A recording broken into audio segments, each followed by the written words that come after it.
E aí, quinto ano? Beleza? Quinto ano, a gente está aqui para a segunda parte da aula de história dessa sexta-feira. E para a segunda parte, a gente vai falar um pouquinho das atividades que vocês farão, tá? Então, lá na atividade 2, da página 121, vocês vão ver, né, que vai ter duas charges. A primeira charge, né, a gente pode ver que está representando uma eleição. A gente pode ver, né, esse personagem aqui, aparentemente ele é um coronel, né, e ele está puxando, né, um outro ser, né, que no caso seria o eleitor. Porém, olha só, o eleitor, né, ele não está com a cabeça de um ser humano, ele está com a cabeça de um animal, aparentemente é um burro, certo? E ele está sendo puxado pelo coronel. Depois a gente vê, né, que a gente pode ver que tem uma mulher que ela está representando a república, certo? E à frente dela tem como se fosse uma urna. Então, o que a gente pode, né? O que a gente pode pensar? O que a gente pode ver, né, sobre essa charge? O que essa charge está nos dizendo? Olha só o título dela: As próximas eleições de Cabresto, tá? Nesse período, né, da política coronelista, quando tinha os coronéis, se dizia, né, que o voto era o voto de cabresto, que era o voto conduzido, tá, por uma pessoa, né? Quando as pessoas estão montando a cavalo, né, elas colocam como se fosse aquele tampão que faz com que a pessoa só olhe, com que o animal ele só olhe para frente. E o voto de cabresto faz referência a isso, né, mostrando que a pessoa ela é conduzida pelo coronel a votar nas pessoas do interesse dele. Então olha só essa imagem bem curiosa, né? Um coronel puxando uma pessoa na cabeça, né? Em vez de ser a cabeça de um ser humano, tá a cabeça de um cavalo. E a gente pode ver uma mulher que está representando, né, como se fosse uma mesária, uma pessoa que está trabalhando na eleição, e ela representa a república.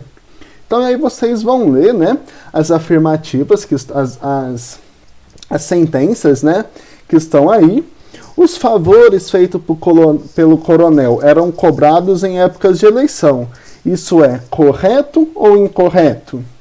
O coronel levava seus animais como burros para votar em seus candidatos.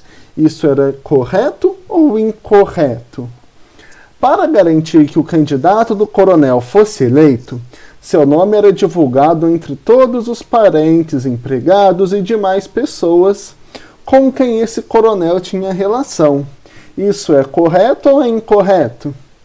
E os empregados de confiança do coronel eram capazes de controlar o voto das pessoas que lhe deviam os favores e dos demais empregados.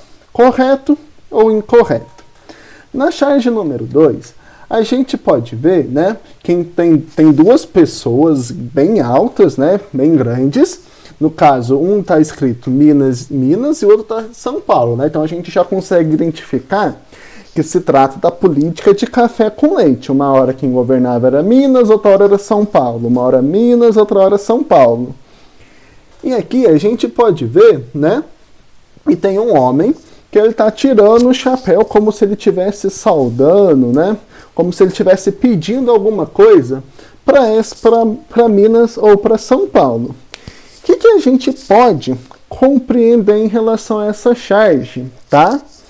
Entre os anos de 1894 e 1930, o presidente do Brasil era, alternadamente, um representante de São Paulo e um representante de Minas Gerais. Os coronéis de São Paulo e Minas Gerais conseguiam controlar o voto de pessoas que estavam sob seu domínio? Durante a República Velha, São Paulo era o maior produtor de café e Minas Gerais o maior produtor de leite. Por isso, o acordo que previa a alternância do poder entre paulistas e mineiros ficou conhecida como política de café com leite. E a charge mostra que os estados de São Paulo e Minas Gerais não se entendiam e brigavam pela indicação à eleição de candidatos à presidência da República. também está fácil, né? Pelo que a gente já estudou. Após fazer, né, essas duas questões, responder as questões referentes à charge 1 e à charge 2, a gente vai lá para a seção ler, onde a gente vai ler o texto, né, que é um trecho de uma carta que foi endereçada ao presidente da República do Brasil no ano de 1924. Leia com atenção. Olha só, diz o seguinte: interroguei numerosos eleitores, em regra, tabaréus boçalíssimos, seria um indivíduo, né, muito ignorante, e poucos encontrei que soubessem sequer o nome do candidato em quem votavam. Nenhum vinha às urnas espontaneamente, num cumprimento livre de um dever cívico. Este vinha em troca de um chapéu novo ou de uma nota de 50 mil réis. Aquele por ordem de um patrão ou de um cabo qualquer. Então está falando que essa pessoa ele conversou, né, com numerosos eleitores, só que essas pessoas que ele conversou, a maioria, eram indivíduos ignorantes, né, pouco instruídos, que mal sabiam o nome do candidato em quem eles iam votar. Nenhum deles ia votar de forma espontânea, né, por livre vontade.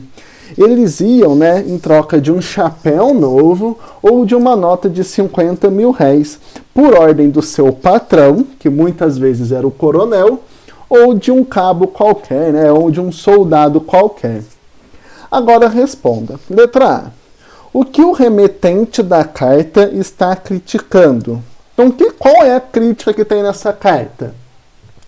B. Nos dias de hoje, existem eleitores que agem como descreve o autor da carta? Explique. Então, nos dias de hoje, existem pessoas que votam em um determinado candidato porque ele ganhou, sei lá, ele ganhou um chapéu novo ou ganhou dinheiro para votar em determinado candidato? Se sim ou se não, explique. Beleza?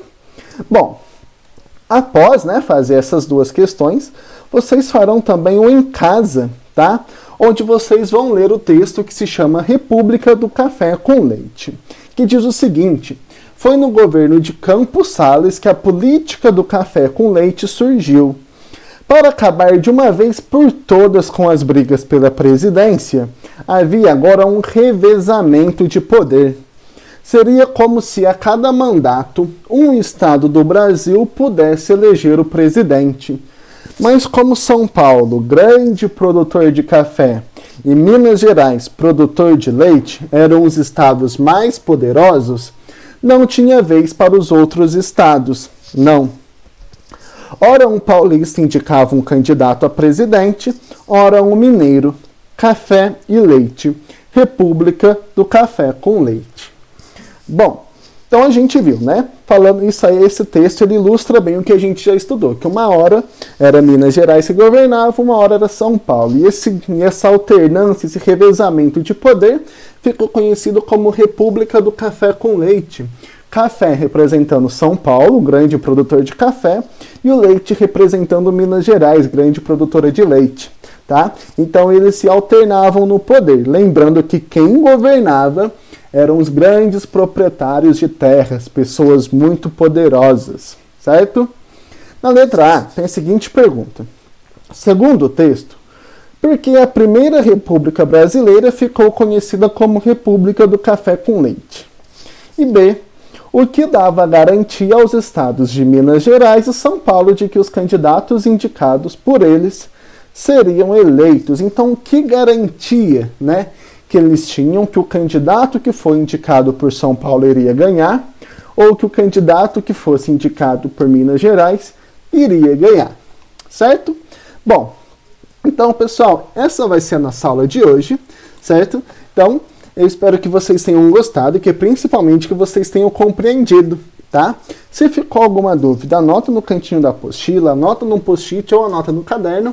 E na nossa aula ao vivo, mais tarde, vocês tiram essas dúvidas com o tio Lucas. Beleza, pessoal? Bons estudos e até mais tarde.